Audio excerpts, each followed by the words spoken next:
and welcome back to another episode of Jason's Game Room, the only podcast here on YouTube that talks about everything gaming, from video games to dice games to board games to CCGs. I even had an episode about Pog recently. How cool is that? If it has anything in the world to do with gaming, it's going to be on this show, and you're going to want to keep tuning in week after week to see what I'm talking about next. Now, that all being said, on today's episode, I want to focus on cheating in the world of gaming. And I'm not confining this to any one genre of gaming like I do sometimes. I want to talk about cheating across all genres of gaming.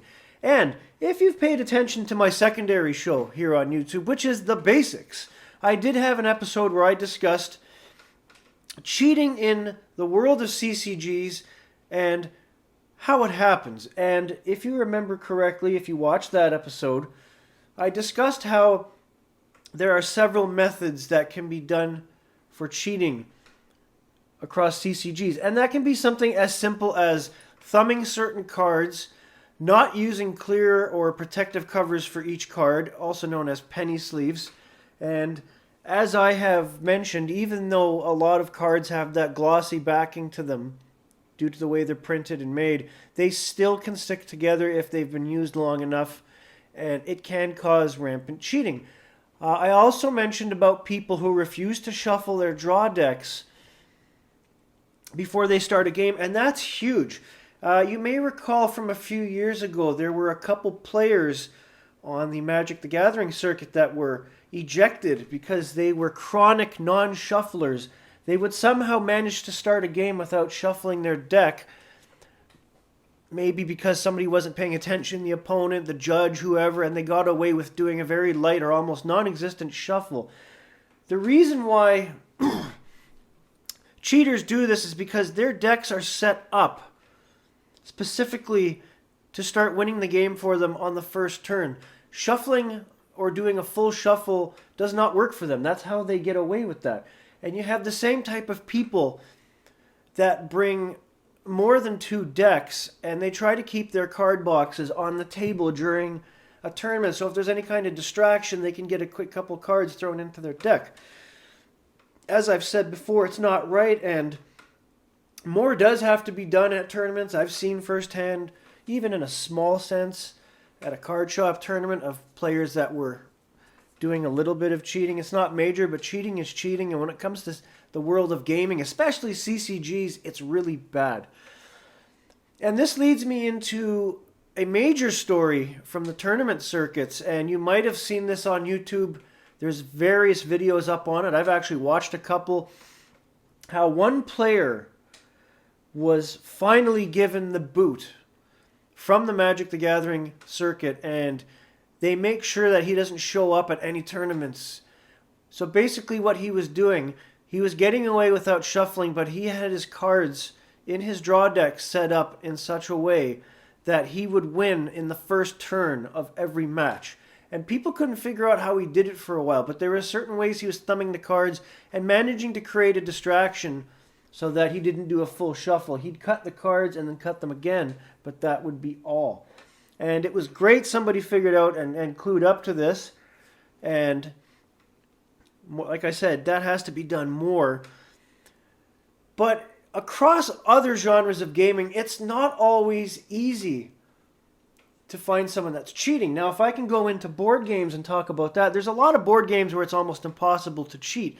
But you do have games like Monopoly where people that are the banker, if they're grumpy or if they're a little crooked to begin with, they can bleed the bank dry and always have their stacks of money higher than everybody else's.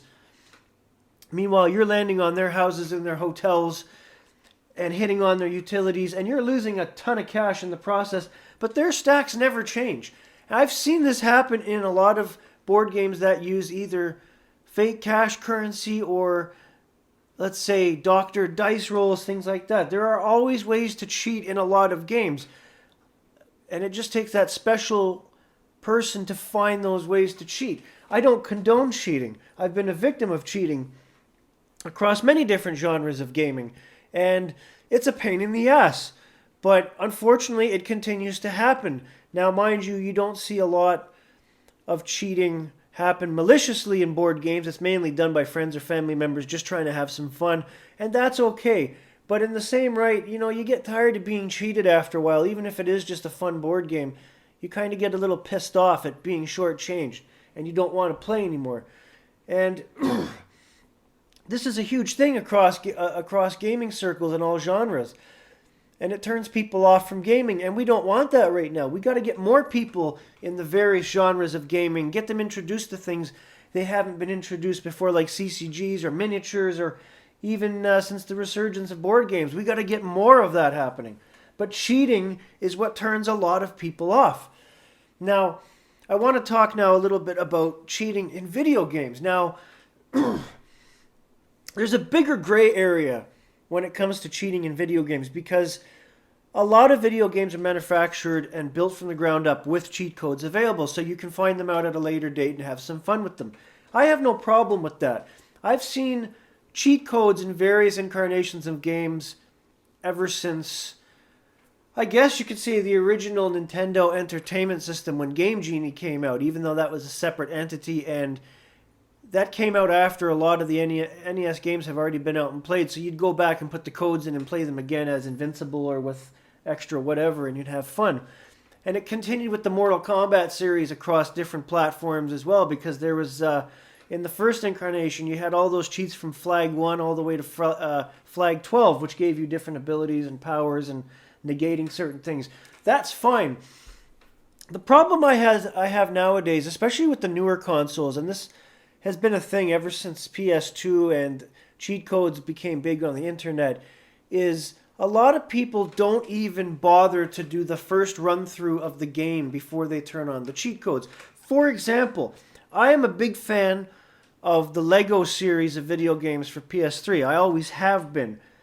And they come with a host of cheat codes that you can get off the internet and put them in and get all your extra characters, gold bricks, red bricks, multipliers, everything. But I've always been one to play the game through from beginning to end and beat it the first time around before I even go near the cheat codes. Reason for this being is I want to experience the game as it is first, and then once I beat it, I'll go back, put in some of those cheat codes, and get some of those extras that I wouldn't normally get because I wasn't able to unlock everybody no matter how hard I tried.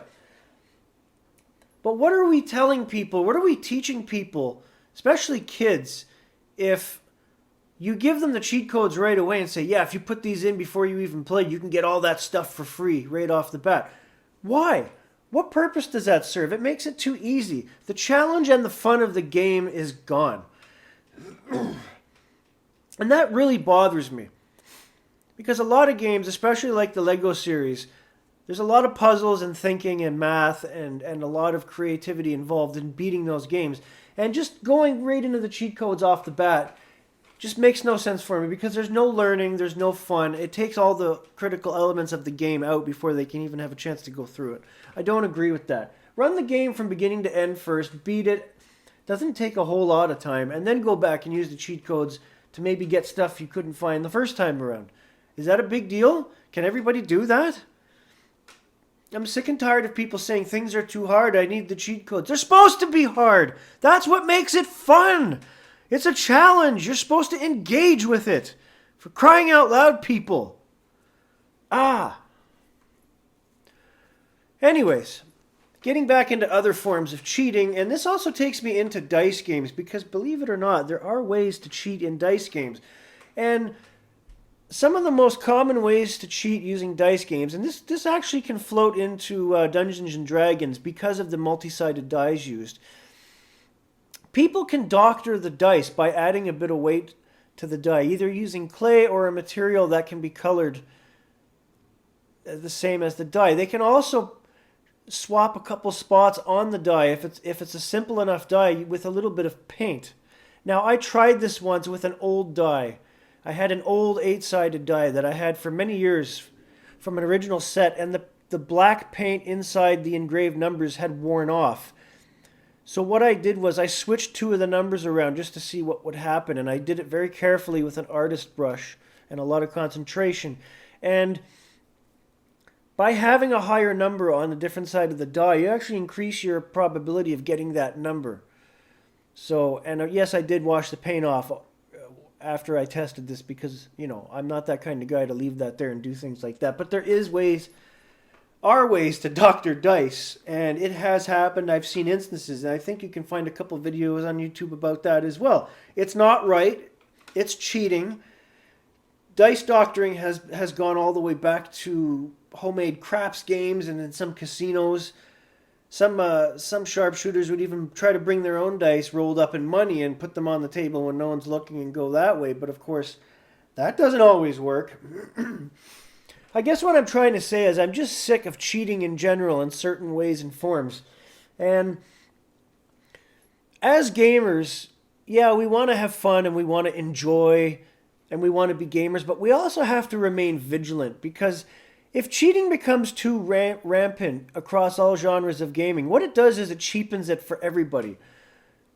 We're not going to have as much fun. We're going to be constantly pissed off because things aren't going to go our way on purpose, not because of chance like they should be. And what are we teaching to everyone else by allowing it to happen repeatedly? Right?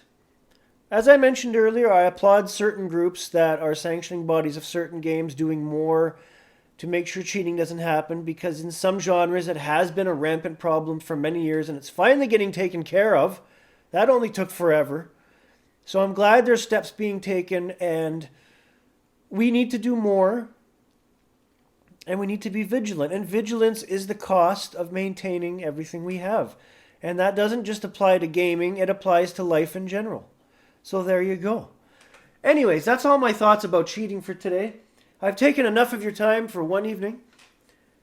Everybody have a great day. Go about your gaming. Try to have some fun. Don't cheat, mind you, because if you cheat, I'll find you and I'll do bad, nasty things to you. But aside from that, have a great day and game on.